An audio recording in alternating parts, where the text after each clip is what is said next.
so many almost like little arrows pointing to this book that like there was like a tweet that was definitely one of them where it was just someone making a joke about how like it was leading up to the holidays and this guy was like, "Oh, I just realized that like, my girlfriend and I live in New York and we have, these like big city jobs and she goes home for the holidays every year to her like small town and he was like, I'm realizing I'm the city boyfriend that she like could very well leave behind if she like was in a Hallmark holiday rom-com." And she goes home and meets like some guy from her high school who now like owns a Christmas tree farm. And like it was just like I just love the specificity of the setup because it just sort of reminded me. I was like, oh yeah, I guess like that is, a really hilarious like holiday like Hallmark movie trope. And it kind of made me realize like, oh, that's actually funny because I've never really thought about kind of my life living in New York, going to back to my small town for the holidays in those terms. Like, to me it's just like, oh, I have to go home. I never thought it was like kind of this like funny romantic thing. Well, let's zero in on what small town it is. You're from the Midwest, as is Audrey, the main character in your book. Yeah, yeah. I grew up so I was born in Madison, Wisconsin. I was like a PhD baby. And then I grew up outside of Peoria. Like I spent a few years living in Peoria as a kid. And then I think by the time I was 7, we moved to Dunlap, Illinois, which is sort of this former like railroad farming village. And it's essentially become like a suburb of Peoria. Um, but it's kind of this really funny, like still like partially like very rural, like you drive by farms on your way to school. You can tell when it's whenever it's the day that like all the farmers put manure out in their fields because the whole village literally smells. Yeah. But like, we go shopping at Walmart and Target and like Olive Garden is the fancy place to eat in town. So it's also like very suburban in that way. That sounds familiar. I Yeah. had the neighborhood that I grew up in. I mean, I don't think I was quite as rural as you, but I grew up in suburban Indianapolis, and my neighborhood abutted a pig farm, Yeah. and Oh, wow. it smelled horrible Right. Yeah. at certain like wind conditions. Yes. Yeah. And so I think like when you talk about Hallmark movies and that those tropes, like Hallmark movie tropes, my mother, for I should say, is a huge Hallmark movie fan. Like she watches them like before bed because they like ease her mind or something. I love that. Yeah, and so I'm familiar with this. My daughter and my mom, like that's how they bond. They watch Hallmark movies together whenever we're at my parents' place. But um, I kept thinking about that. I feel like your book hits a lot of those notes, and I felt like you were aware of that as you were writing it. Like you're playing into certain rom com tropes, but then I also felt like what I classified, just for lack of a better way of doing it, as like Alexander Payne energy, like those movies that he makes, like Election, because he like the Mhm. Midwest is sort of his milieu too, and like Yeah. ordinary people's lives, not like the lives of like the coastal elites or whatever it is. Yeah. And so I felt like there was maybe some sort of hybrid happening between like the Hallmark movie rom com energy and like the Alexander Payne black comedy darkness. Yeah. Oh, I love that. Was that in any way like on your mind? Like, were you thinking of it in hybrid terms like that, or? I think so. I mean,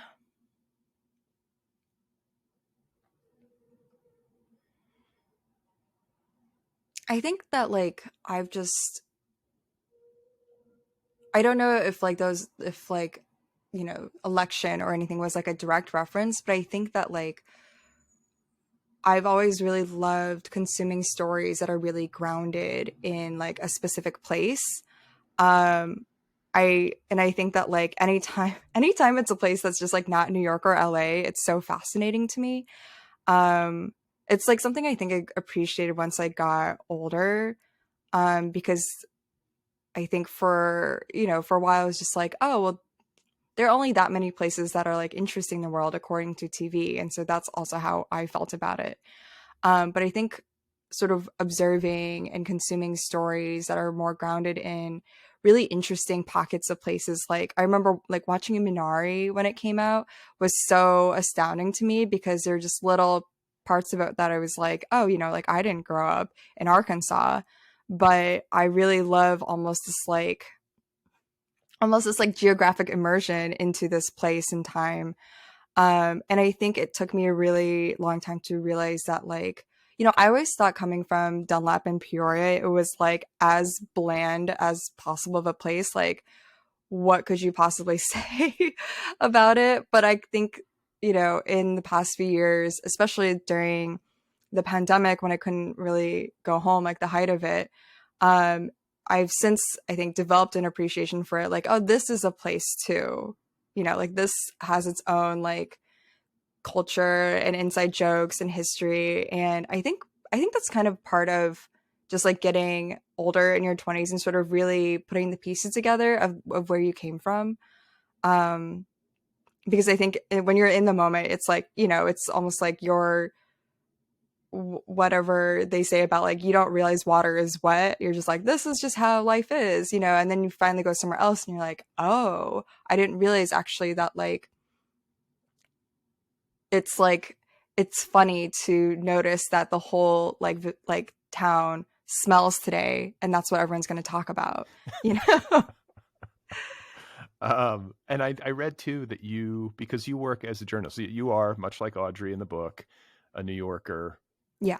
you know, raised in the Midwest, but moved to New York, have pursued journalism. You're a writer for Vanity Fair. Yeah. So you've got, I think, you know, what's the way of putting it? It's like a fancy existence Oh, for sure. in some ways, you know, compared to like maybe some of the things that you could have done back home, I guess, or that might be. I don't want to denigrate, you know, I don't want to denigrate life back home. I'm just saying that like you moved to New York, you're working for this big national magazine, and you've got a lot of like day-to-day responsibilities and wrote the book in the midst of all that. And I read that you used an Excel spreadsheet Yeah. as a way of like enforcing accountability on yourself to get this book done. A lot of my listeners are writers, so I'd love to just hear you talk about how you did it so that they can hear. Yeah. So I guess like so people have asked me a lot. They're like, "Oh my God, like, you know, how did you have a writing job and you wrote a novel?" And the super like obvious easy answer is I was like, "Oh, I didn't have this job when I was writing the novel." Um I think what happened was it was like I wrote it and then I sold it and then I started this job at Vanity Fair almost like a few weeks after I sold it. Because I don't think I could write a novel like with this job. I sort of very much believe that like you only have so much like creative juice per day, per week. So in that in sort of in that sense, I was very lucky that I was working at my old job at BuzzFeed, and it wasn't a writing job. It was sort of more like analytics and more like left brain stuff, and I really loved it. But I think otherwise, like, you know, had it been really creative and intensive in that way, like I couldn't have done this. So I always try to like, I'm like people are like, oh my God, how'd you do it? And I'm like, oh no, I didn't. Don't worry. Um, but I think maybe like going along with that kind of like analytics role, I was like working with like Excel a lot, and I had done a little bit of freelancing, um, and so I kind of had a sense this idea of like, oh, here's kind of how I carve out time to work on side projects. I noticed that like Saturday mornings were good because it was like, you know, no one wants to work like an 8-hour day and then like do more do more creativity. And so I kind of found like, okay, I think my sweet spot is like Saturday mornings. Maybe I'll just allot like 2 hours every Saturday to some kind of creative writing project. And the deal is like, I was like, if you just set your timer for 2 hours, even if you just sit in front of the computer and don't write a single thing, then like for the rest of the week, you don't have to feel bad. You don't have to feel guilty. That's like your writing time. Um, and so I started the Excel sheet just to sort of track those like Saturday hours, quote unquote. um, and then just, I think like, so I use like Saturday hours for some like other projects, for like writing a short story early in 2019 and kind of figuring out what that process was like. And then I think it was like the fall of 2019, after I came home from a Thanksgiving break, I was sort of like, I think I want to use this time to like kind of work on maybe this idea for a novel I have. Um, I didn't really tell anyone I was doing it. And so sort of just this like, here's how we're going to fill this time that you already have slotted out, and that you've made a habit of using like over, I think like that whole year. So that habit was already there. And then from there, I kind of realized that like, oh, I really like this idea of like almost feeling like I've got these like billable hours. So it's like I can spend 2 hours a week on this project and I'll just count them up. And then I think once the novel started really taking shape, I was like, oh, I'm kind of finding little pockets of time during the week, like a Tuesday night. And so then I just started playing this game with myself where I was almost like setting this schedule of like, I think this month we want to do, let's hit like, what is the math? So it's like 2 hours a week for a month. That's like 8 hours. And so it's like, let's set like an hourly goal and just do like 10 or 15, this coming month. And it was sort of nice because it gave me a little freedom to like adjust the schedule. But then it was also kind of fun because my reward was like, if you hit your hours, you get a week off. Like it was this really like intense game of like mind games with myself where I was like, how do we make this feel almost like either a freelance job or even like a school semester where it's like, if you do it, you get time off. And for me, that was, I think, more motivating than the idea of like do a little bit every day. Because then there was sort of like a little bit of like a ramp, you know? Well, I think, okay, a couple of things. I think if you're trying to do it every day and you've got other things going on, Mhm. you're setting yourself up to fail. I think one of the Yeah. mistakes that writers often make or people often make is that they have some goal that they want to achieve and then they give themselves an impossible schedule to keep Yeah. in service of its attainment, and they just end up feeling like shit because they're like, oh, I'm not doing it. See, I didn't get my Yeah. 2 hours in every day. So that's smart. You made it fit into your life in a way that was sensible. Like Yeah.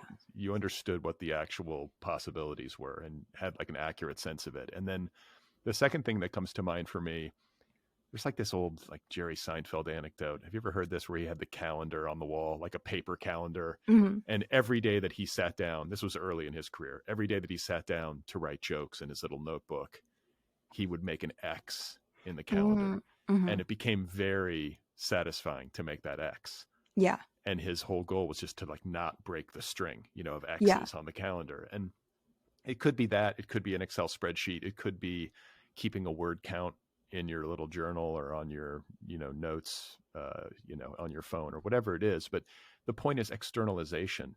Like when you Yeah. externalize your work, you make yourself accountable to it.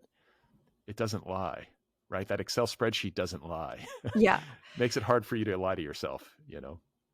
Yeah. And then it's sort of like, if you don't have like, a certain number of words or chapters or whatever to show for it, at least there's this kind of like satisfaction. Like I took the most satisfaction, like really like tracking these hours and like making a little, I made like a little graph, I think one time. There was just something about that kind of tickled my brain in just the right way where I was just like, oh, I feel like I'm productive, even if maybe, you know, the actual like project itself might take months to really, take any kind of form. Um, but I think like, yeah, finding kind of the way to externalize it to yourself that just like makes you almost like prove to yourself, like, yeah, you are doing the work, you're keeping the practice. Um, Or not. However, or not. Yeah. If Or that you're taking a break, right? Yeah. or that. So I also read that you published, and I'm so unsavvy in the ways of social media, you published like a publishing plan on your Instagram stories. Is this right? Like did you visualize this early on and kind of like put it up there for the world to see? So I had a sticky note that I just made for myself. I think it was around the time, I can't remember if it was like when I wrote the short story and was sort of like that whole process I went through with Catapult and my dear editor Matt Ortile there.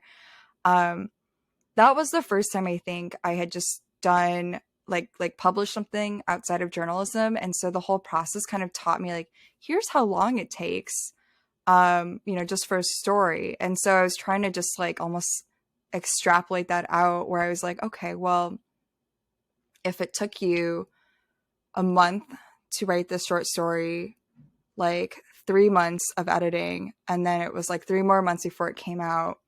Like I just didn't know that much about publishing. And so I was trying to like do a little bit of research and just trying to project into the future. I was like, well, okay, like just hypothetically, what if we spent 2020 writing the novel, maybe 2021 we sell it and edit it. Supposedly there's like a year that comes in between, for like editing or whatever. And so it's like, would it come out 2023? Like, would it come out maybe 2024? And so I wrote like some version of that on a sticky note. And then I think as things kind of started taking shape, I like would sort of adjust it and write a new sticky note. But it kind of helped me. I think it was like exciting because it kind of helped me see like, here's like the shape that these years are taking. But I was also, I mean, I think I was very lucky and pleasantly surprised to find that, oh, it actually, I don't want to say it was that easy, but I was like, oh, so those are the steps. And like, in this case, it did work out that the timing was like, okay, roughly this much for, working on it with my agents, and then roughly this much time for working on it with my editor and the publisher. And then sure enough, like about this much time just to sort of wait and promote it before it comes out. But yeah, it was like a really interesting, I'm trying to think, like it was like a very private exercise I did, I think, originally, but I just kept that sticky note by my bed because it was sort of one of those things where it's like, day in and day out, it doesn't seem like anything is happening, but sort of seeing like, here's like maybe what the next few years could be like, was very definitely satisfying. And then sharing it on Instagram, that might just be something we do these days. We just share all sorts of Yeah. things. But I also think there's something to going public with one's aspirations. Like Hmm. that enforces a certain accountability too. Because if it's just Yes. like if it's a private dream that nobody knows about but you, Yeah. then nobody but you knows if you never Yeah. go after it. Do you know what I'm saying? Yeah. But by putting it out there, did that help to motivate you too? Because people knew? I think I actually didn't post it on, like I posted on my Instagram stories like fairly recently. So it was like a very retroactive like brag because Uh-huh. I don't think I would have been confident enough to be like, all right guys, 2019, here's what the next few years of my life are going to look like. Like that would have been, I wish I was the kind of person who could be like, all right, here's the plan, I'm going to go do it. But I didn't know. I didn't know at the time. I was like, if this doesn't work out, I'm just going to throw this sticky note away. Oh, okay. I was going to say, well, Mhm. that is like Babe Ruth calling his shot. I was like, Oh that's my God, I very, know. very impressive confidence. Yeah, no, that's not me. But I do think it is good, even if it's just verbalizing it to a friend, like, hey, I'm working on a novel, or telling your parents or something, like something about saying it out loud to somebody that you care about and respect Yeah. makes it hard to not do the work. It makes it harder, I should say, to not do the work, because then you're sort of on the hook and they're going to ask you about it. Yeah. Uh, did Yeah. you have any of that? Did you have any friends or family members who knew, who were like checking in with you to see how it was going? Um, I'm trying to think. It was, I would say, so I have like, I'm co-represented by two agents, Jade and Caroline at Francis Golden. And I met Jade first, I think before I even started writing the novel. She had reached out to me and we were just chatting, and it was just one of those things where she was like, I saw your short story. Like, are you working on anything else? And at the time I was like, no. Um, and she was just like, okay, well, just like let me know one day, like if you are. And so that was kind of really nice because in the back of my head, I was like, well, that's actually really great to know because now I know if I'm going to take on, writing a novel, one of the motivators in the back of my head is like, oh, I want to have something to show Jade by like January 1st, 2021, whether or not she knew I really meant it, I'm sure at some point when I started writing, I like talked to my closest friends about it. But I think for at least a while I was like a little bit private about it. Kind of like I would imagine when you like are pregnant and you're just Right. like, do I want to tell people? Yeah, I get it. No, totally. Yeah. Like, are you going to share the name? Like that kind of Right. thing. Right. So and you mentioned that you're co-represented. I don't think I've ever heard that before. That Mm. you have two agents who rep you. Yeah. It I'm, worked. It's like such a dream scenario because I met Jade first, really like talking to her. But she was at a different agency at the time when we first talked. And then I also had gotten connected with Caroline Eisenman, who was at Francis Golden already because she'd represented a friend's book, and I really loved that book. And so at the time, I was like, oh, I definitely know I want to submit this book to both Jade and Caroline. Um, and it just worked out in this amazing way where like when I sent it to both of them, Jade was like, I'm actually at Francis Golden now. And like I'm a junior agent and Caroline is a senior agent and she's essentially my mentor. And so he's like, oh, that's really lucky that that worked out. And then they came to me and they were like, what if we like co-represented you? And so I was sort of like, oh my God, can I have that? Like best of both worlds, I mean, yeah, that's Um, kismet. it That's was great. amazing. Yeah, yeah. And what was your friend's book? I'm curious. The one that your agent Caroline had represented. I It was think. Kyle Chayka's The Longing for Less. I think that came out beginning of 2020. Okay. Yeah, and he just told me he's like, "Oh, I love working with Caroline." And so that was like just a name I'd had in my head for a while too. Okay. Yeah. And I want to know because, like you said, you worked at BuzzFeed, you write for Vanity Fair, you live in New York, you know a lot of people in like New York media and circles, I would imagine, just by virtue of, Yeah. I don't know, being there. It Yeah. seems to be the way that it works. But Yeah. what about, I feel like people who have worked like within, like either whether it's inside of a publishing house or have worked, like you said, you worked in analytics, people who've worked in publicity and marketing often have more savvy when it comes to getting their book launched. Mhm. Like there's the phrase like building a brand, that a Yeah. lot of people, including me, tend to, recoil from. But Yeah. there's some truth to it. There's some reality to it. Like, do you feel like the jobs that you've had and being in New York and maybe friendships that you've had have helped you cultivate a better understanding of how to do that? Oh, definitely. So I've lived in New York now for like 7 years, and I'm still kind of shocked by like how at the end of the day, especially within the media industry, it's like it's a small cafeteria. Um, and so it was like it kind of just how do I want to say this? I think like when you work in media, it's very easy for that to really just be your social circles. And people move around so much that you sort of end up knowing someone who kind of works anywhere.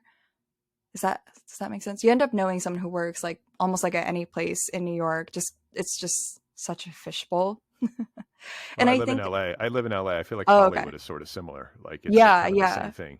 Oh, okay. So yeah, it's just like that. And I think when you're it was like it was really lovely because starting out in media when I did, Twitter was sort of such a gold mine in a way just for meeting people and making friends. Like I ended up forming so many friendships in New York where I was just sort of like, "Hey, I follow you on Twitter. We seem to like each other's stuff. Do you want to get coffee? Should we be like real friends?" Whoa, Um that's and unheard then of. yeah, I know, right? And then I also had I started this like newsletter when I was in my first job, and it was like just a project I had for myself to like I don't know, like get practice. Like just it was just like a almost like a fun blog that I Is had for this myself. Deez Links? Yeah, yeah. Okay, okay. And I added this like Q&A, like Friday Q&A segment because I thought that would be like less work for some reason Mm. than just like writing a Friday thing. Because I was trying to do like a little small thing every day. And that ended up being, oh my God, that was like a secret weapon for meeting people because I could just reach out to someone that I didn't even really know, but I would be like, can I like interview you for my newsletter? And like everyone, especially in media, wants to be interviewed. um, so that was like just a perfect excuse to kind of like form relationships and form a network. And working at BuzzFeed supercharged that because everyone there is really, I think, obsessed with like making stuff on the internet and figuring out how to figuring out how to make stuff that people will really resonate with. And so Yeah, like, how do you do that, by the oh way? Do my you God. know? Yeah. I just remember like there's so many different like schools of thought within like the BuzzFeed like institution. But one of my favorite things that we learned was just like to always consider like I think this is something that is is relevant to journalism or really like any kind of media, but it sounds icky because in journalism you're thinking about like what service is, my journalism performing, but we talked about content at BuzzFeed and like what job a piece of content had, and like we there was like a whole taxonomy for it, and we talked about like this kind of content does this job for these people. And so much of it was just like kind of thinking a lot about why would someone share this? People share things because they want that piece of content to do a job for them, whether it's just to be like how great my life is, or look how plugged in to this specific issue I am, or even just to be like, hey, like I'm a left-handed person and this quiz, lets me sharing the results of this quiz about being left-handed or an introvert lets me talk about that. And so we were like, so I think that was really interesting to kind of just consider the psychology of like why are people online, why are people posting, but it also just like the reality of working at BuzzFeed was also you ended up meeting and befriending a lot of people who had a big following on social media, on the internet, and then they would go on maybe to other places, and so the BuzzFeed alumni network was also just itself very powerful. I'm forever fascinated by like what goes viral and who goes viral and who gets a big Mhm. following. It seems so arbitrary to me. I And think yet it is, yeah. at times I can be, but at other times I can be like, you know what? Maybe I am just being like a sore loser about it. And there's some, and I don't know. I don't know what the answer is, like in terms of like why some people just say anything on social media and everyone's just like, yay. And like Yeah, I know, other right? other people say like something maybe better than that in my view, and they just get like no reciprocity at all. It just doesn't make any sense. Yeah. Well, you want to know one of my I think this is like a theory I have about Twitter, although Twitter is so different now, it might not hold, but for a while I'd kind of conducted this like personal experiment where I was like, if you tweet something kind of like normy, like just like a joke about your breakfast sandwich, or um like I don't even know. Like just something that's very like quotidian. If you tweet that on like a Saturday morning, it does pretty well. And that was just like a pet theory I had in my head that I was like, I think this might be a thing because I've seen it happen for myself a few times. And then I'm kind of retrofitting like reasons why, where I was like, well, the brands and like the publishers are not as active on weekends, but I think there's also something to like people wake up in the morning and they just have a little more time to read the timeline. So it's like this mishmash, I think, of like coming up with some theory that you could like test and trying to think through like why would this be, but I also just like another like now I'm just like deep into my like Twitter conspiracy theories. But it kind of What goes back what to the you mean since Elon took over that, or is that what you mean? Or oh no, just like now you're kind of finding out like how deeply I think about like why does a tweet do well?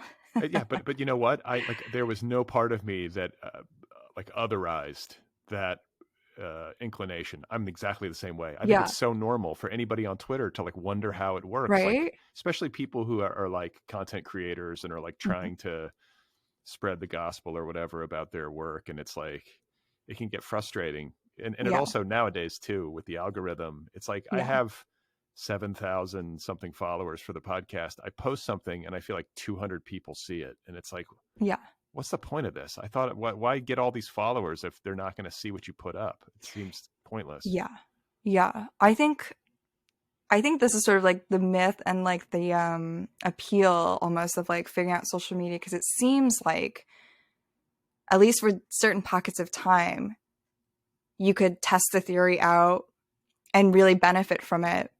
Like I think I just read some story about how like when Instagram Reels first rolled out, a very small like fraction of people figured out like you could make the dumbest reels, but Instagram was so like thirsty to promote them that like any reel you made would get like, you know, it would just do amazing numbers. And so they just turned it themselves into like reels making machines. But the crazy thing is that like because the rules change so quickly, that like it's like the game is like you're trying to figure out where these little like gold rushes of opportunity are, and sometimes they're real and sometimes they're totally arbitrary, and it feels like I think a lot about I think Max Reed wrote this thing for New York Magazine a few years ago where he was just like, if you think about how in ancient times like people labored so hard to just figure out like how do we please the gods, like is it this kind of sacrifice, do I need to, you know, have this festival, like, you know, they're trying to like correlate like, you know, having a prosperous life with like maybe I just have to sacrifice this kind of animal on this day. And Max was just made this brilliant argument where he's like like the algorithms are now our like mythological gods and we have no idea how to satisfy them, but we're working so hard to try to figure it out, you know, and try to be like, oh, this is the thing. And it's like, who's to say? Yeah, it's crazy. And now Elon is like gaming Twitter so that everybody has to see his stupid tweets. Yes. And I know. I love that even he was like, why isn't anyone seeing, like, I feel like more people should see my tweets. I love right, that. yeah, right. It's because you broke the site. You know, Yeah. that's why. So I know you've done, because I mean we're kind of talking about it right now. You work in New York media circles, and I know you've done a lot of press for your book already. I love to catch authors early rather than late in a press tour, because I feel like at a certain point you've talked about yourself in your book so much that you're just sort of like talked out. So sensitive to how many interviews you've already done, and sensitive to like the way that these things can get repetitive. I am going to try something new with respect to your book, which we haven't, Mm, you know, we've touched on, but we haven't really dug into yet. So I thought it might be interesting. I don't think I've ever done this before, but as I read your book, I kind of had my phone in one hand. And mm, whenever I had any kind of reaction, it's like the sort of thing I might tweet, you know, but it was just like mm. little pithy reactions as I was going. And what I'm going to do is I'm going to just read those Oh my God. and then we can discuss. Okay. And some might be better than others. Okay. So are you on Okay. board? You're on board with this? Yeah, Okay. I love Okay. this. Okay. Yeah. So the first one that I wrote down is I wrote how different people can be from one stage of life to the next. The childhood me versus the adult me. And that's obviously central to Central Places. Hmm. Audrey Jo, and Hmm. that's the pronunciation, Yeah. Audrey Jo, because it's Yeah. that is a thing in the book, is how Yeah. people screwed up her name growing up. So that's kind of the setup. And she has to confront her childhood self and the way that it maybe contradicts or collides with her new adult self that she's worked hard to cultivate. That's the way we are, though. I feel Hmm. so distant. Like I grew up in the Midwest, much like you, but my parents then moved away when I was in college. Oh, So I lost it entirely. I've never yeah. been back. I've never been to a high school reunion. I Yeah. don't go back for the holidays. I haven't seen anybody since Oh my graduation. God. Yeah, it's weird. It's Do you weird feel to like sad about that? I do. I do. I Yeah. feel sad. I moved away from Milwaukee when I was in 6th grade.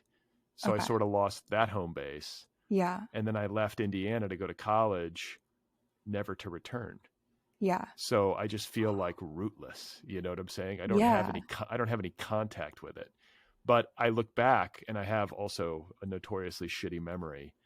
So I don't remember that much Hmm. about my youth in the way that like my wife does. She'll be like, I'll never forget wearing that cable knit sweater on that day. And, you know, I'm like, what? Like I don't remember anything like that, but I do have bits and pieces. Hmm. And I just feel like I'm so much different than the high school version of me. I think back on my high school self and I'm like, I was basically just terrified the whole time. Yeah. You know, I think Yeah. everybody probably feels like that, but I don't love everything about myself from that era. And I'm happy to have moved on. Hmm. That's pretty normal, right? I Uh, think so. Yeah. I mean, Yeah. anybody who's like, I nailed it at age 15, Right. you know, Right. like, Yeah. but I think like what's so interesting is the way that they really do feel oftentimes like two totally different beings, like this Hmm. version of yourself versus that version of yourself. It's like, are we even the same? Hmm. Where do you land on that? Like, you know, that was a long-winded way of asking, but it feels so integral to what you're exploring. I love like thinking about stuff like that. Like I'm a big I'm a big watcher of like sort of like self-help TikToks because there's a lot of like really silly but also interesting ways I think where people grapple with stuff and I just remember there's this one video I watched where someone was like, I don't think you ever like, so this is on my mind because I'm turning 30 in a few weeks. Oh my God, you're so And young. thank you for saying that. You are. uh but they were saying like, I think it was on the topic of birthdays, so TikTok knew, I guess, but they were saying like, I don't think you ever, I don't think you turn 30. I think you sort of like, it's almost like a Russian nesting doll situation where then you like grow into your 30-year-old self, but your 5-year-old self is still inside, your 29-year-old self is still inside. And every now and then those guys come busting out. Like when when I'm home in my parents' house, my parents also moved houses, but not neighborhoods when I went to college. Um, they like upgraded, which is really hilarious. It's usually the other direction, right? Right, right. They're like, now we can live the life we want. Now that she's gone. Yeah. Um, but like, when I'm in my parents' house, it's not as acute as like, I think when I went home for college and I was like, here's my childhood bedroom. But I can feel that like 17-year-old self coming out and just being like, oh my God, mom, like, we've had this conversation a million times and, that part becomes activated. So that's why I'm so curious about the fact that you've never really been back to where you grew up, because I would be curious if like then you would feel maybe those parts activated by like that context, you know? I'm sure it would. I'm sure it would. Yeah. I think I might be going back to Indiana this spring for like my niece's high school graduation. That's how fucking old Oh, I am. Yeah. So then it's like full circle, the circle of life, yeah. you know? Yeah. So I will. And like the thing too is that you get so busy with festivities and familial obligations that like I hope I get a chance to just go explore.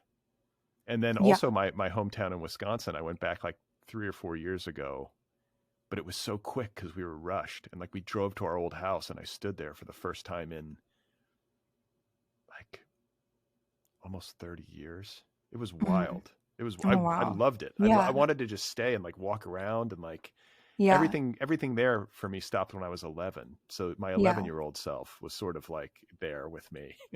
Yeah. Oh, I love um, that. yeah, and I have very fond memories of Wisconsin. Indiana a bit less so, but I always have to asterisk that and say, well, I was an adolescent there. So I Yeah. think wherever you are when you're 15, you're sort of like disgruntled, right? Yeah. Yeah. So the next thing that I wrote as I was reading was the chivalry of Ben! Exclamation point. The movie date. Ben is Audrey's boyfriend in New York. He's like a lifelong New Yorker from this like Upper East Side, I think, family, Mhm. right? His parents are wealthy and he's like a cool photographer who's Yeah. like, he goes to like danger zones. He's like a photojournalist. Mhm. And they go on this date to the movies. And what, like the thing that I'm remembering is him. It's raining afterwards, and he like holds his coat up for her. Mhm. But there are other things he did. I was just very impressed by how smooth this guy was. I know, right?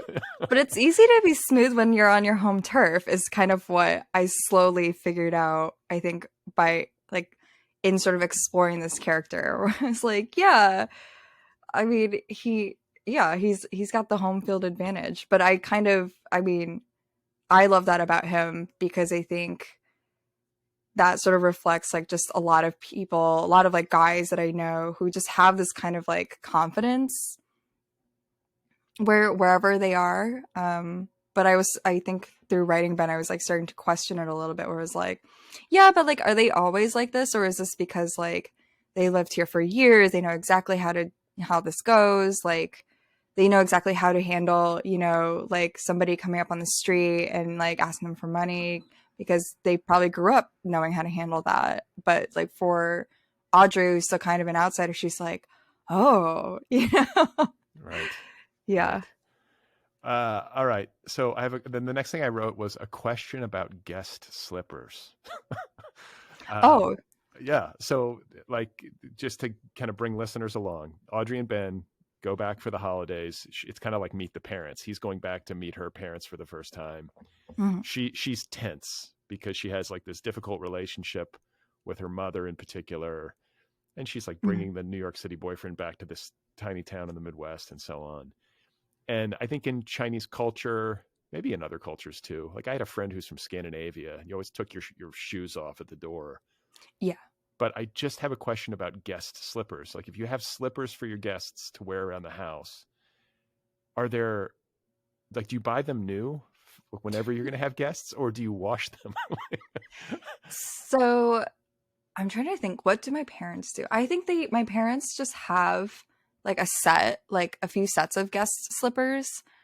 Um, but we didn't have that many visitors, so I don't know if like maybe if you are in a more social household, um, you just have a bunch of maybe like disposable ones or whatever. But we just kind of have them because I think the assumption is like you're wearing socks. Okay, Um, yeah, in the Midwest, I'm thinking like yeah, people bare feet. I'm just like, well, do you need to get new ones for people? Because yeah, I aspire to having a house. It makes sense to not wear your shoes in the house, yeah. but I'm bad about it. Our entire house, no one in our house I'm abides so by bad that about rule. it. Yeah, but then it's like it's kind of as filthy if you think about it. What are the Yeah. bottoms of your shoes touching? But I just wondered about the guest slipper situation because Yeah. we don't have any. Maybe I should get some. Like, yeah, you definitely should. It's kind of fun. Like I think like if I get like a sort of real place of my own, I would do that. But like I can picture it now in my parents' house where it's like by the front door, there's just like a shoe rack and it's just like everyone's slippers plus like a bunch of extra ones. I think when my grandma comes to visit, she has her usual pair. I think if we have like I bet if I brought someone home, my parents would get like a new pair for them. So it's sort of like it kind of depends, but like I don't get a new pair when I go home, but I have my Hmm. preferred pair. Okay, good. Yeah. Yeah. All right. So the next thing I wrote down, matcha latte obsession. Oh yeah. This is very like sometimes I like when I reread this book, I was like, this is very 26-year-old me wrote this, Listen, thinking she was so cool. I'm 47, right? Yeah. I love matcha lattes. Yeah. I love them. Like They there's kind of just became everywhere, I think, in the past few years. And so, but I just remember like getting really into them when I like moved to New York and then I'd go back to Peoria and there was a point where I was sort of like, I don't think they're here yet. And then the next year they were at Starbucks and I was like, wow, that was really fast. yeah, yeah. Well, I see. I'm anti-coffee. Mm-hmm. I think coffee is it's lesser. I think Yeah. I understand that like coffee beans smell good. I understand some of the aesthetic allure, but I think that the caffeine high makes you jittery and sort of cracked out, and there's a crash, Yeah. and then it leaves an awful taste in your mouth. Like a Hmm. coffee breath is gross. Yeah. And I so can't do coffee. So I'm with you there. yeah, matcha way better. Yeah. Matcha lattes delicious. I drink yerba mate, this like South American green tea. Ooh. That which sounds really good. for my whole adult life. And like the high I will go to bat for as being like it delivers a powerful kick, but it's smooth. I don't know Okay. exactly why. It's like some combination of like micronutrients. It's like just this shrub that grows in the rainforests. You know, it's literally just Mhm. that. So it's an acquired taste, but like if you think about it, so is coffee. Like what is Yeah. coffee? It's just like this brown water. Yeah. Yeah. I But need to try that. yerba mate actually neutralizes bad breath in a very real Oh. way. So like not only is the high better, but it doesn't leave any kind of gross taste in your mouth. So anyway, I responded very strongly to like matcha latte. I was pleased that Audrey was into them. Oh, I love that. You can tell that I care a lot about this issue. Yeah.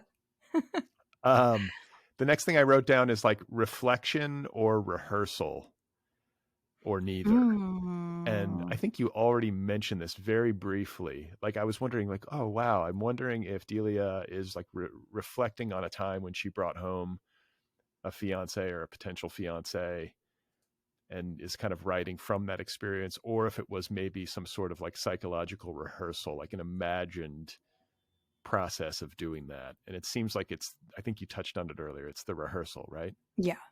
Yeah. I mean, that's a really good way to frame that question. Um, it's funny because I had like a launch event in New York a couple of weeks ago, and someone asked me, and they're like, "What are you gonna do?" Because I think at one point it said like, "Oh, this novel is emotionally true. Every thought Audrey's had, I've had, but I haven't like actually lived through these events. I haven't brought someone home." And someone was like, "What do you think is gonna happen when you get to that point?" I was like, "I really don't know."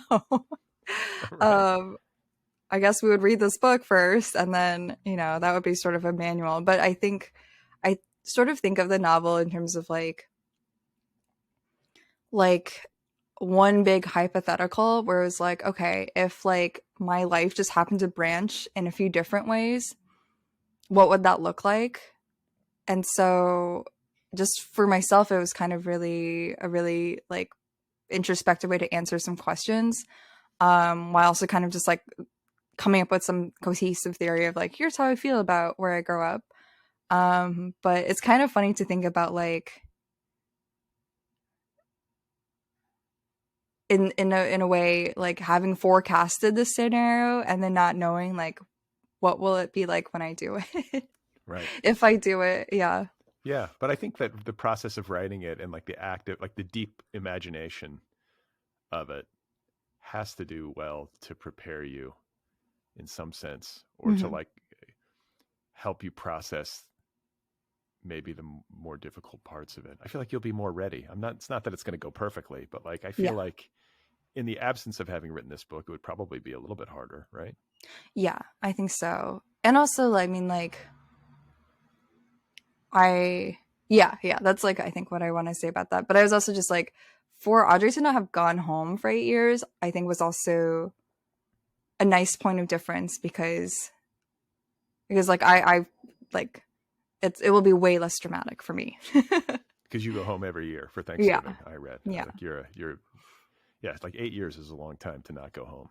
Yeah. Yeah. But that was the right choice for the novel because it made it more dramatic when she finally did. Yeah. So the next thing that I wrote down, Roman Holiday, Audrey Hepburn. Audrey is named after Audrey Hepburn, Yeah. right? Or at least like that was the inspiration. Her parents saw Roman Holiday. Yeah.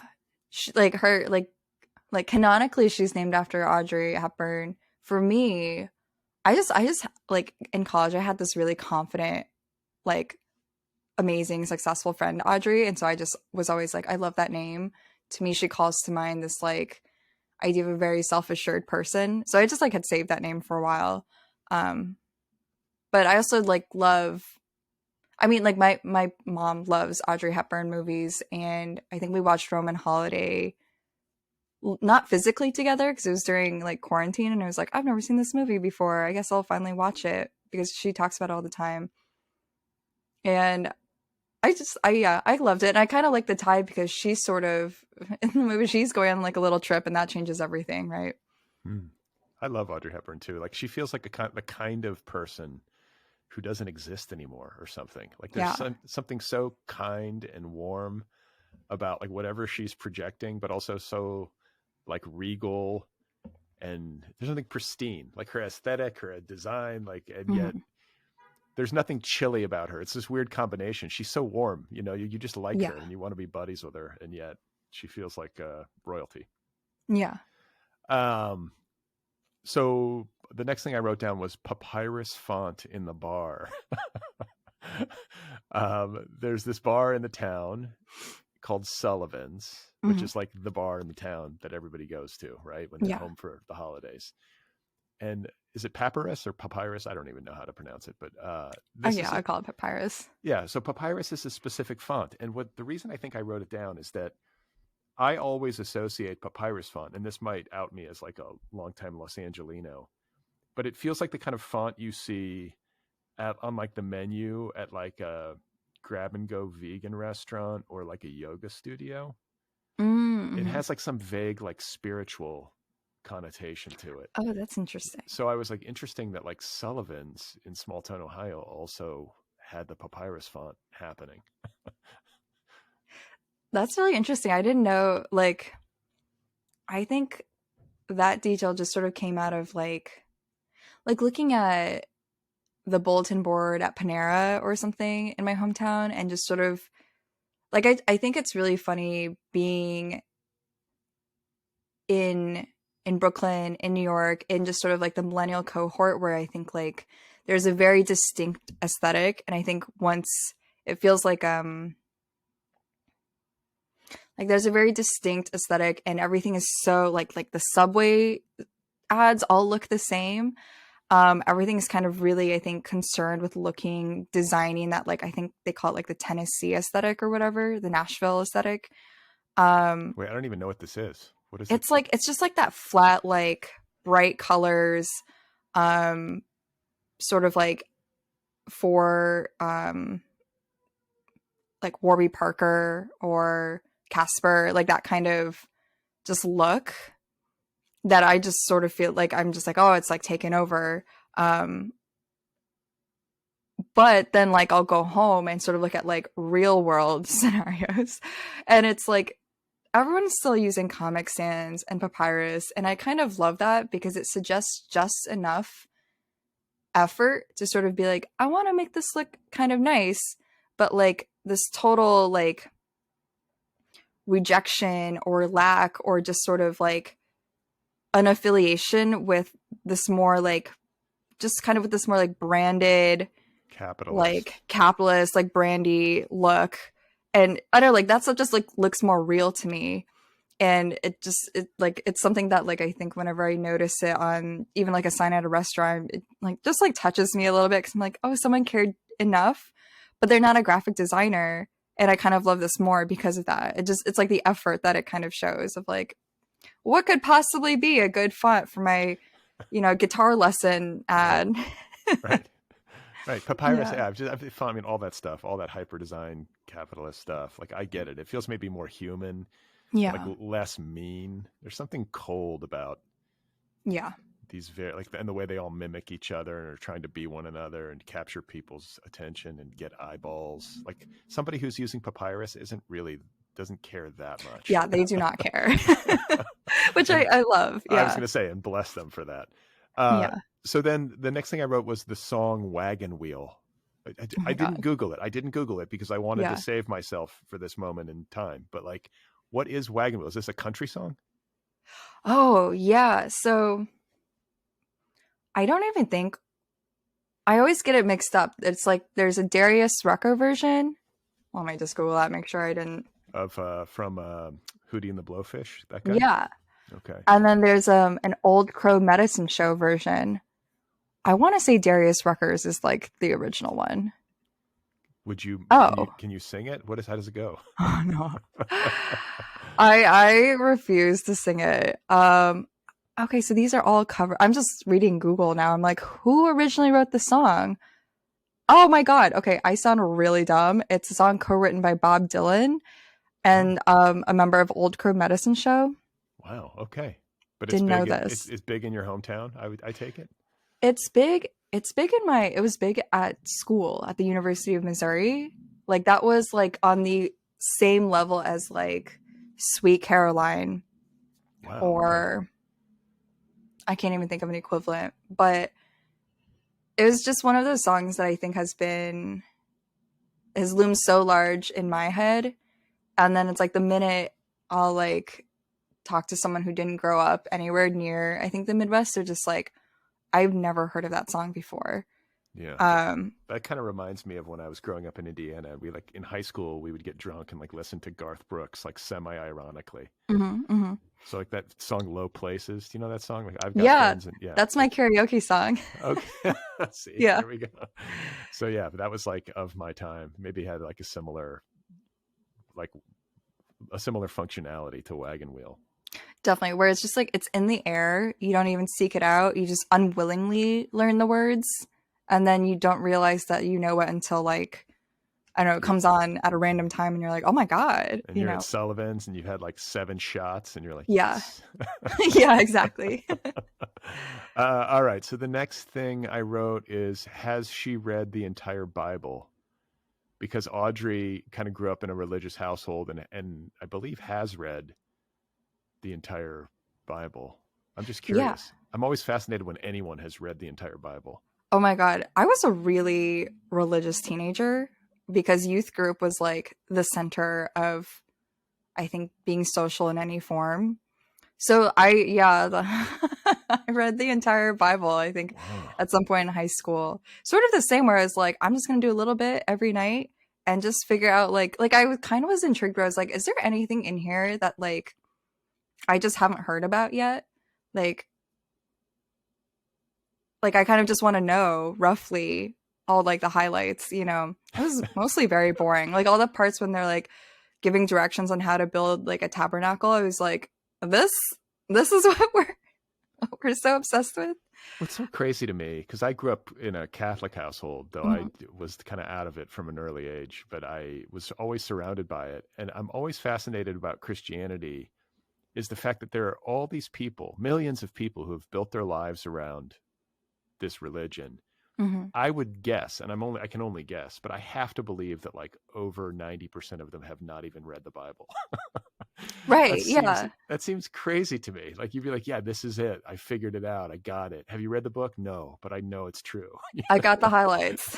I got that. Yeah. So I'm wondering, like if you like Goodreads ratings, like if you're rating and reviewing the Bible on Goodreads, like is it 3 stars, 3.5? Like how would Oh man. I just remember being it was not what I expected. I remember when I read it, I was like, I thought like I kind of read it with no real like aid. And so I just thought maybe it would actually read like a real book, like a full kind of narrative. And I was sort of like, oh, this is not that at all. This is really like a collection of like very different like texts. But there were some parts that I was like super rocked. Like there were some sections where they trace the lineage from Adam to Jesus. And I remember being like, they have this written down? Like, this is in the record? That's crazy. That blew my mind because no one had told me that existed, you know? but I mean, is it real? They really, I'm Right. suspicious that this is actual. I know, but I was sort of like, wow. That like to me that was very impressive as a teenager because at least like in as a storytelling convention I was like, okay, I see it, you know? Yeah.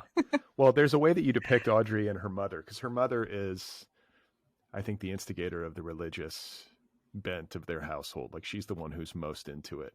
But Mhm. there was a way that you characterized Audrey and her mom, who are at odds throughout this book. You know, there's like this.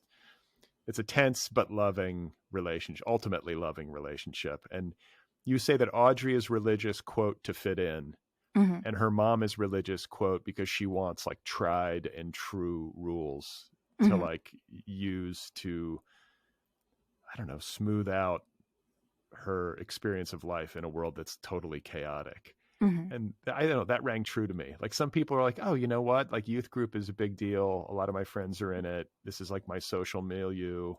Mhm. And then I think there are people for whom religion is like this. I'm fucking scared. I need something. You know, Yeah. like the Yeah. world is crazy. Like give me the rules. Um, I get that on a certain level, but they have to make sense to me, like, you know, in a deep way. I can't just like have arbitrary rules, you know? Yeah. I mean, I just remember that's why I think I was so into it starting, I think like in middle school or whatever, because it's like that's when you're sort of firming up your own like moral code.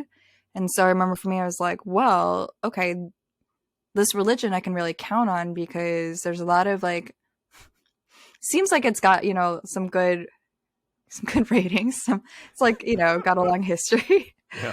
And I think the idea of like guaranteed results, if you just do this, I was sort of like, yeah, like I'm not mature enough to really wrestle with these questions on my own. Let me just like adopt this belief system and like find a lot of comfort, I think, in the rules and examples and whatever. But also, like, youth group was fun. And that was how I would go there to meet boys who were in high school when I was in middle school to be like, oh, like, this is how you hang out with guys. Like, so it was Yeah. like both for me, you know? Yeah. Yeah. I remember like going to church, like the instances when I would go as a teenager. Like I had to go a lot when I was little, but then eventually I was like, no. And then my Mhm. parents eventually gave up. But I do remember my friends and I, like my guy friends and I would go to church.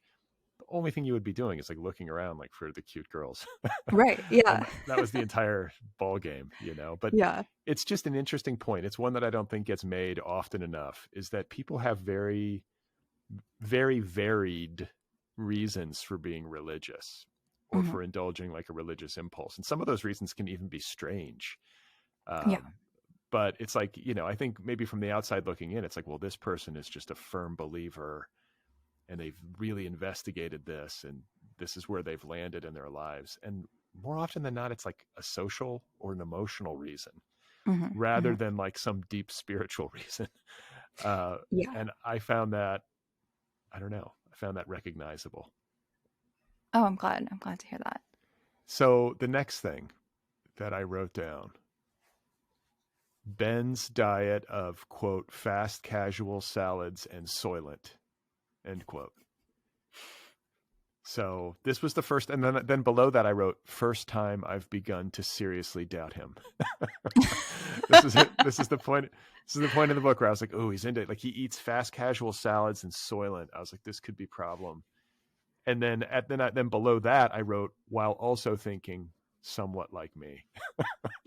So I recoiled from Ben at this moment while also recognizing myself in him, though I have never tried Soylent, but like I'm a vegetarian. I have been my whole life. I'm like, for anybody who has listened to this show, they know that like I'm incredibly susceptible to any kind of health trend or take or like Instagram ad about how to get rid of like, get improve your gut health, like all that shit. Like I'm just like, okay, Mhm. what do I do? Like I'm very impressionable in that way.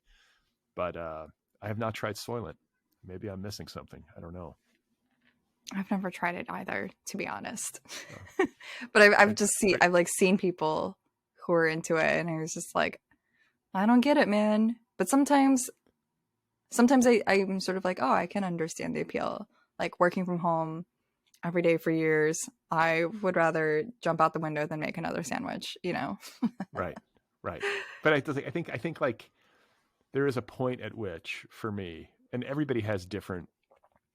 Like this point, I think is different for everybody.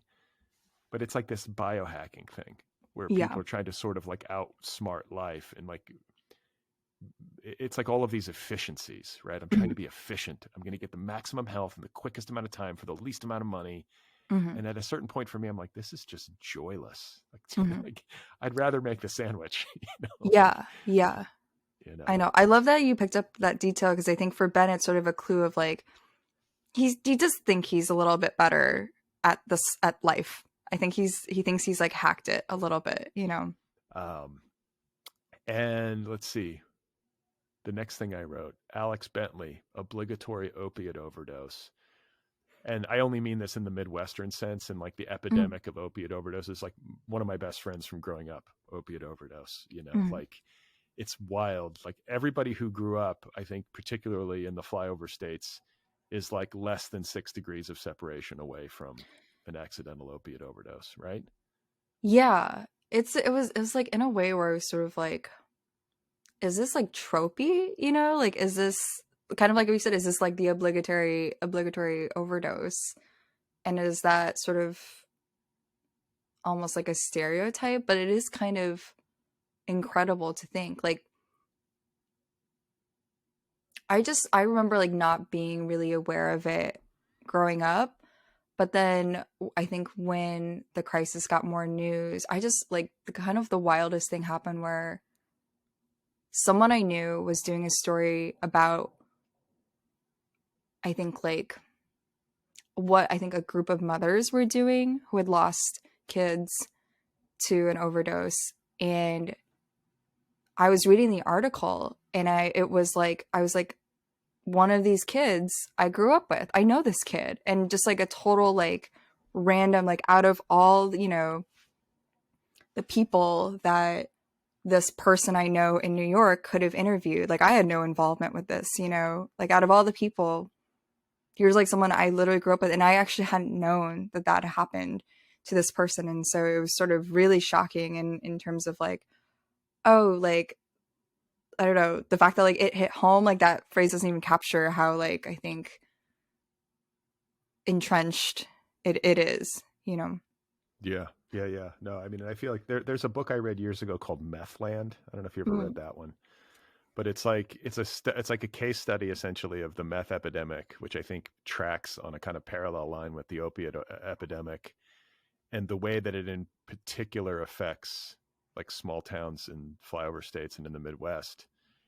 And I think it was like a town called Olwine, Iowa. I could have that wrong, but I bet if you read it, it would strike a chord, you know, Hmm. because it like unpacks like why these kinds of towns get hit harder, you know, by this Mm. stuff. And Hmm. I don't know, I had to flag it, you know, I recognize that too. So the next thing I wrote down is, quote, "Do you guys even have Uber here?" Which has been the New Yorker. And then underneath that, I wrote, "Starting to feel, quote, Team Kyle." Yeah. That was when I officially started to Yes. break up with Ben. I was like, Ben, like, I can't abide this, like, you know, because I get it. Like, I get how that could like slip out of somebody's mouth, including mine, maybe if I were in like a super small town. Hmm. It's actually kind of a natural question, you know, like, do you have Uber? Hmm. But it's an easy way to step in it too, if they've had Uber since like 2010. Right, right. Yeah. So I just want to let you know that was when it officially ended for me and Ben. I don't know about you. Yeah, I think that that chapter is like definitely when things change. Yeah. Um, that's so funny. Uh, the next thing I wrote down: would be funny if Ben went to California and quickly died in the wildfires, Oh, which I is know just. that would have really changed things. So he's a photojournalist. For people listening, he gets an assignment in the midst of this trip over the holidays to cover California wildfires. And I don't mean to be cruel, but it was just like, as a plot thing, I was like, Mhm. wow, what if he left and was, you know, instantly lost? Like, how would that leave things? Um, so the next thing I wrote, I told you this was going to be random. Like, this is literally just me typing with my thumbs into my phone. This is Uh, like so nice though, because this is all the stuff that's like when you're in the midst of writing, you're just like, who is even like, no one is ever going to talk to you about this part, you know, that's even though you're really into it. So this is kind of like a dream. I know. Well, and this is also hopefully a little bit different from the other interviews you've been doing. Yeah, So, definitely. um, then the next thing I wrote was Kyle at the Olive Garden.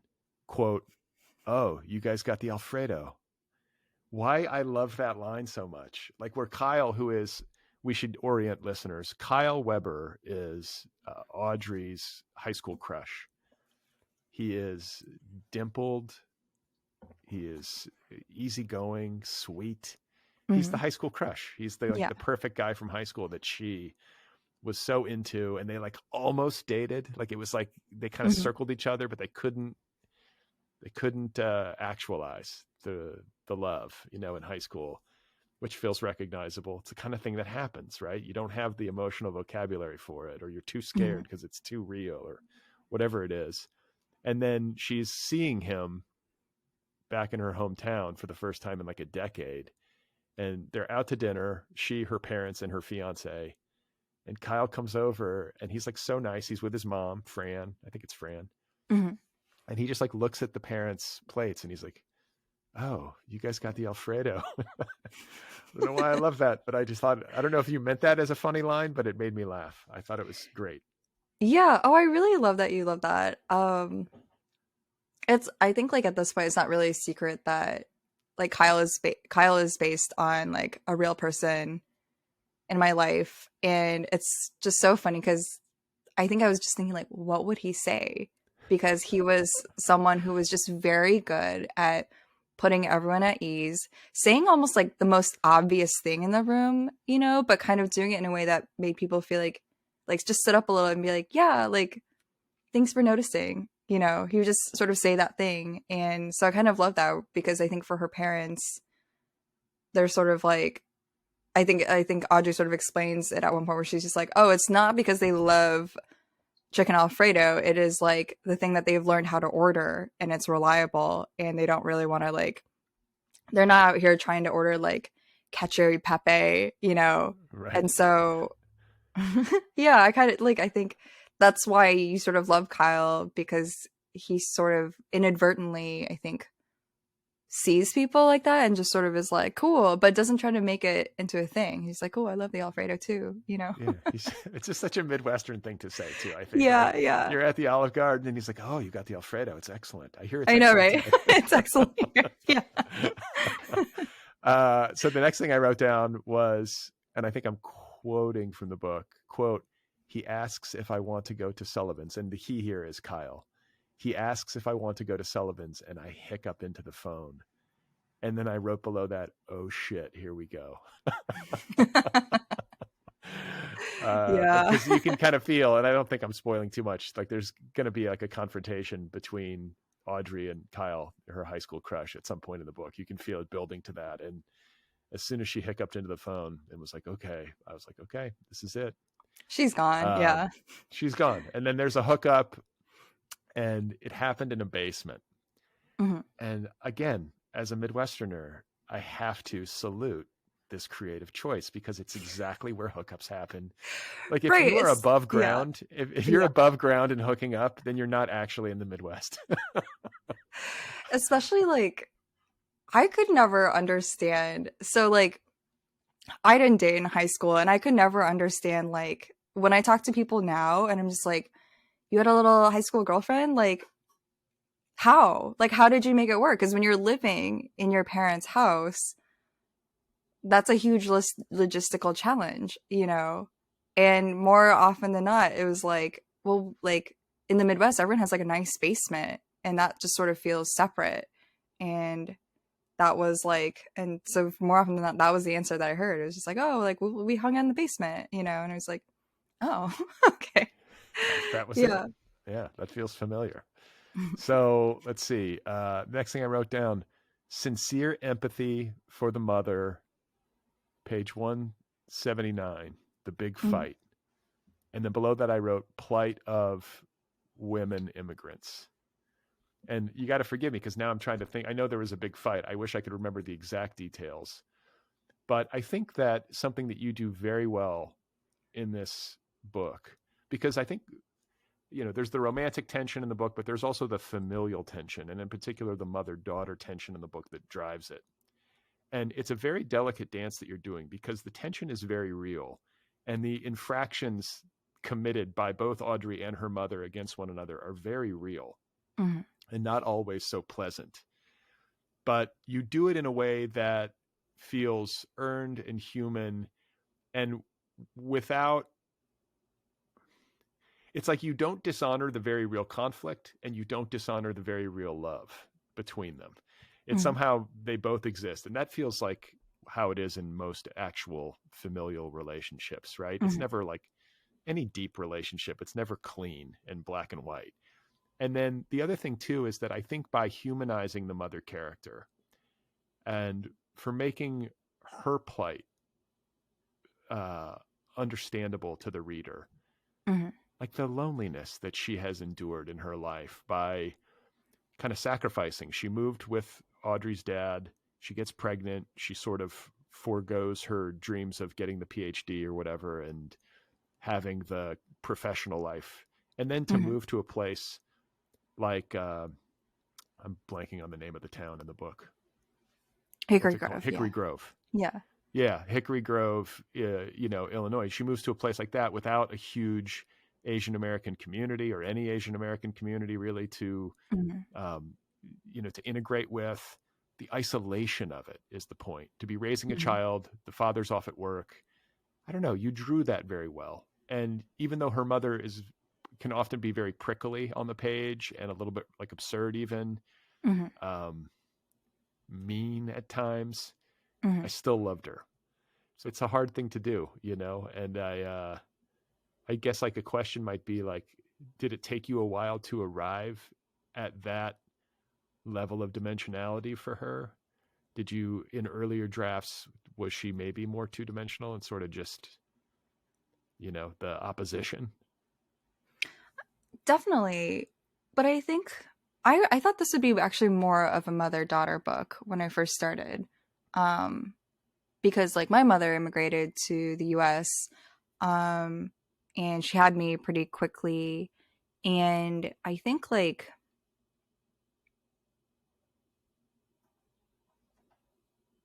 think when when you grow up with immigrant parents, you were taught that like this whole everything we have here, this is a success story. Like we came all the way here, we did all this stuff, and now look, it's like worked out. You're going to college or whatever.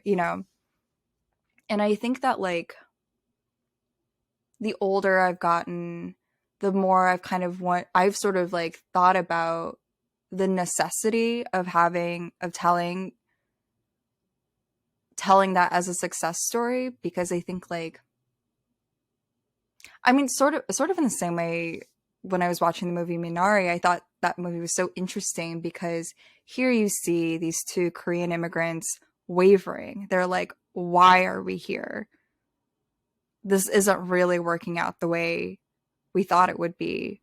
I think the mom wants to go back. Um, and I just sort of think that like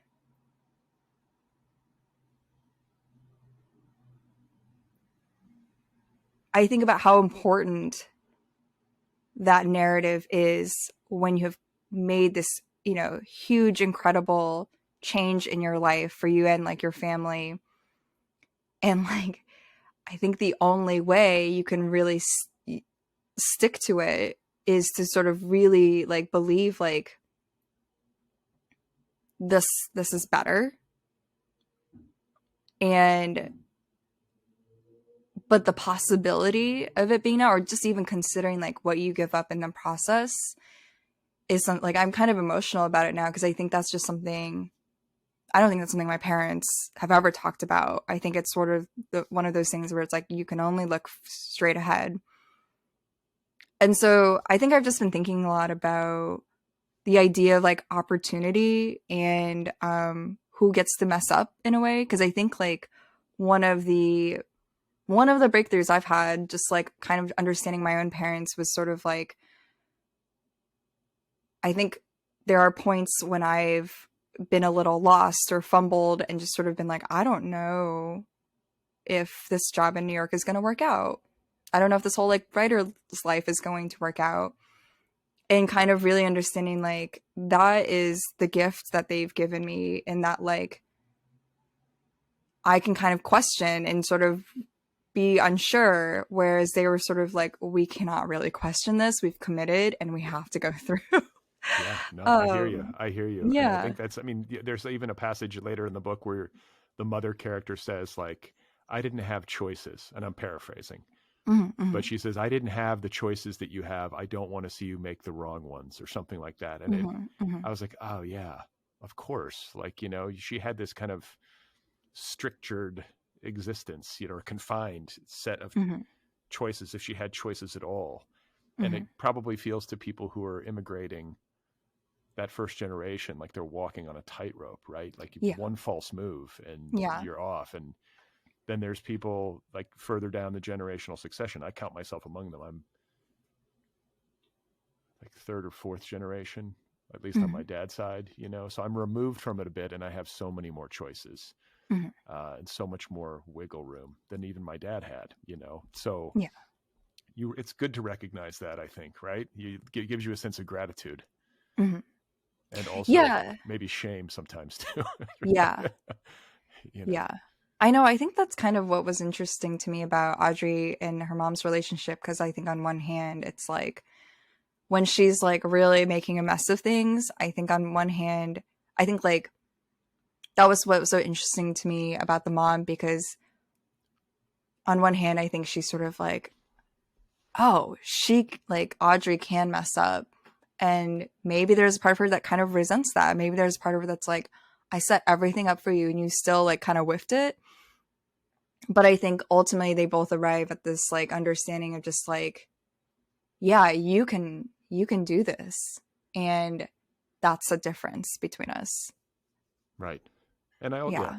I also think sometimes too, like it's worth pointing out that people all oftentimes do their very best and shit still doesn't work out.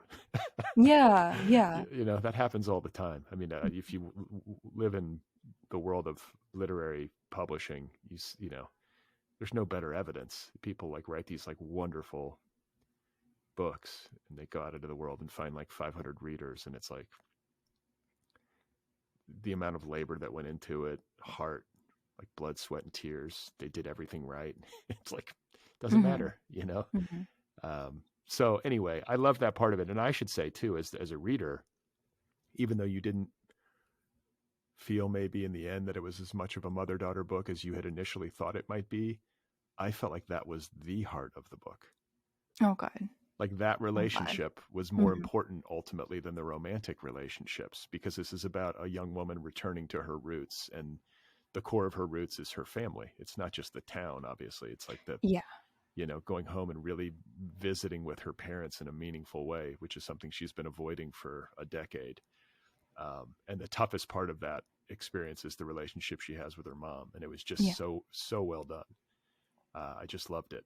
And I have, you would laugh at me, I have like 30 more of these, and I can't, I'm not going to put you through going through all of them, but I am going to like fast forward, and Okay. I'll do like a couple more. Okay. I'm going to do three more. First of all, listening to the Eagles over dinner, I just have to nod in recognition. People like, I forever love the Eagles in a nostalgic way because that shit was on the radio every time I turned on the radio growing up. Yeah. Like it is the soundtrack to Midwestern existence, or at Yeah. least it was. And I also have like deep memories, like, you know, memories that have actually stayed with me of like the song Lion Eyes and Peaceful Easy Feeling, Mhm, you mhm. know, with regard to like Yeah. crushes I had or like, you know, heartbreaks or whatever. It's like, oh yeah, I took that shit so seriously when I was a kid. Mhm. It's funny that those songs like spoke to me, but, and so it's hard for me. I know that people have complicated feelings about the Eagles. The movie The Big Lebowski sort of ruined the Eagles because the dude hates the Eagles, Mhm, but mhm. I stand the Eagles. I like the Eagles. I'm staying with my love of the Eagles. I'm sorry. Yeah. I think they're definitely, it's like people make fun of like, do you remember those like old commercials where it was like the greatest hits CDs that you can call now and buy, and it was always like a little clip of like Chicago, I think Yeah, the Eagles, like just I think just these like again sort of like almost like these songs and voices that were just like in the air, and you just didn't even know you were being like indoctrinated or whatever until it right, was gone. right. And then you hear it and you're like, oh, it takes you back. Hmm. Hmm. So another thing I wrote down, the Vitamix wedding gift. Ouch. Oh, I know, right? So impersonal. So this is there's another subplot to the book that we haven't even spoken of yet, which is that because of Audrey's long absence from Hickory Grove, and for other reasons in addition, she has not been in touch with her best girlfriend Kristen Hmm. Hmm. for a long time. Like that relationship has sort of withered on the vine Hmm. in a way that is not pleasant for either of them. And then they run into each other, of course, during this visit home. And she didn't even go to Kristen's wedding, her best Hmm. friend from high school's wedding. She didn't even show up, but she did send a Vitamix. And I was like, damn. But it is like, I felt like it was a great, again, you're very good on these small details because it's the kind of thing, it's a nice gift. Like a Hmm. Vitamix is expensive, and it's like, it's a nice it's a nice utility item for the kitchen, but it is so damn impersonal. Mm-hmm. You could have picked a lot of different things, but I loved that you picked the Vitamix, which I have. I have one inside, which I'll probably use today. So It's like the opposite of the papyrus font of like, oh, you cared a little bit, but not enough. right. But Yeah. I'll let listeners, discover the Kristen Audrey relationship by reading the book. And speaking of Kristen, there's a line where she says, "I'm not running away. I just know when it's time to go." I love that scene. We don't have to dive into it because I want people to be able to read it, but I just thought that was, and then after that I wrote, "Damn." So I know. it's a good line. Kristen is like my idol. She's kind of, I liked her a lot. Yeah. I liked her a lot. And I recognize her a lot too.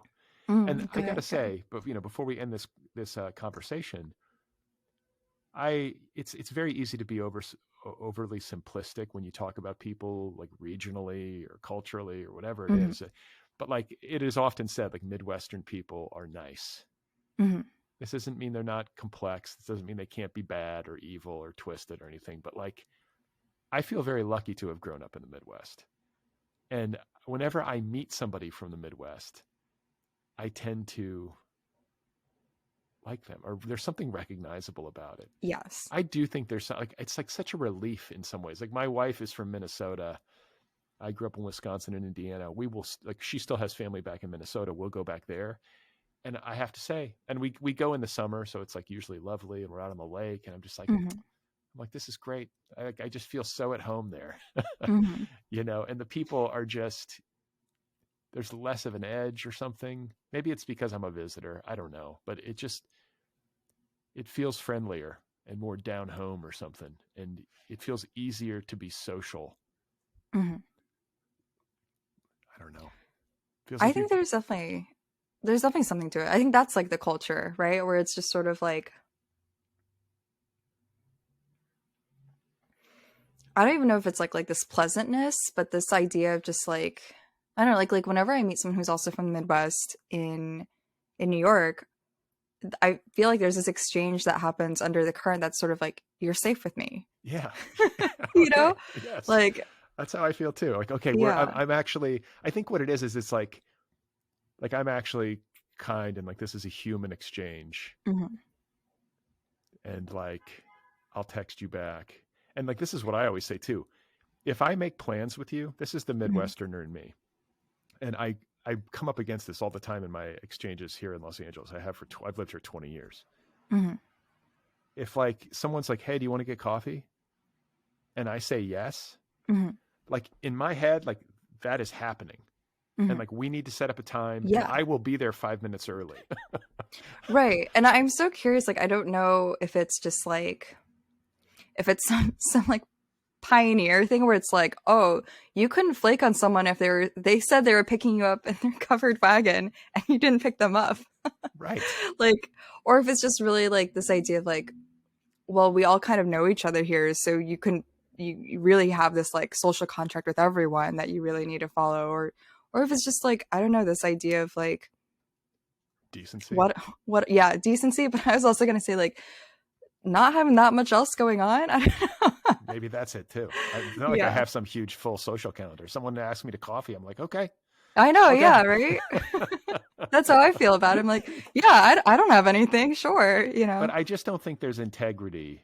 I understand sometimes there are going to be mitigating circumstances and something's going to come up and a person's going to have to reschedule. I totally understand that.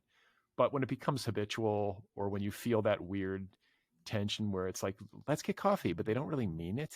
I fucking hate that. It drives me up I think the that's wall. definitely, that's a cultural difference. Was learning like some people don't mean that. I remember being shocked, Listen, but then the thing is that it makes me as the Midwesterner look like the rube, because they're like, oh yeah, like we should get together. And I'm like, okay. And so then in my head, I'm like, okay, so we're getting together. And then I'll follow up and I'll be like, so when are we getting together? And they'll just like not text me back. Yeah. Like, yeah. oh, okay. Well, I guess we're not getting together. I wish I would have known that was just like code for like, let's never fucking hang out. Yeah.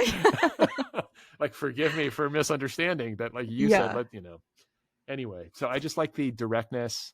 And you talked about covered wagons, but like it could be the airport too. Mhm. Like this is another thing I love about the Midwest is that like people will take you to the airport. Yeah. Like Oh that's yeah. probably changed a little bit, but like we fly into the Midwest. I mean, my in-laws have passed on, but it's like I remember they'd come pick us up. Hmm. It was just like so delightful. Like Yeah. they'd be there at the baggage claim, and like Yeah. that felt very familiar to me from childhood. Whereas like people show up in LA, and it's like, okay, you gonna just take an Uber in? Like here's our address, Hmm. Hmm. you know. So anyway, Yeah. I love this book. It was, it's just fun. Like I wanted to pick it up and finish it. Like I said earlier, it's an easy read in the sense that like it goes down easy. Like I don't know. I wish I knew why that was.